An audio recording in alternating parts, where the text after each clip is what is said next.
सरकारी कार्यालयात सुट्टी दिवशी मार्चेंटसाठीची धावपळ सांगली जिल्हाधिकारी कार्यालय रविवारी गजबजलेले। सांगली जिल्हाधिकारी कार्यालय आणि जिल्हा परिषदेतील मार्चेंटच्या धावपळीची सुरुवात झालेली आहे। महत्त्वाच्या विभागांच्या अधिकारी आणि कर्मचाऱ्यांच्या शासकीय सुट्ट्या रद्द केल्या असून सुट्टीच्या दिवशी कामकाज सुरू ठेवलेलं आहे। शनिवार आणि रविवार हे हक्काचे सुट्टीचे दिवस मानले जातात, मात्र मार्चेंटच्या पार्श्वभूमीवर रविवारी शासकीय कार्यालयांमध्ये अधिकाऱ्यांसह कंत्राटदार आणि इतर नागरिकांची गजबज पाहायला मिळते। 3 दिवसांनी आर्थिक वर्ष संपणार आहे। या आर्थिक वर्षासाठी प्राप्त झालेला निधी आर्थिक वर्ष संपण्यापूर्वीच खर्च करणे बंधनकारक आहे आणि हे लक्षात घेऊन प्रशासनाने विशेषतः लेखा विभागातील कामकाज सुट्टीच्या दिवशी सुरू राहील असे यापूर्वीच घोषित केले होते।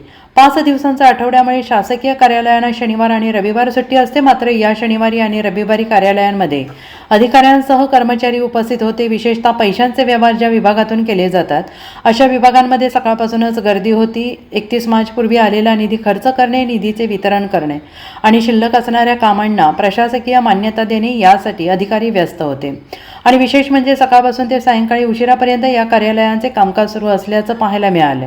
जिल्हाधिकारी कार्यालय आणि जिल्हा परिषदेतील विविध विभागातील अधिकारी आणि कर्मचारी व्यस्त होते। Bureau report SBN Marathi Sangli.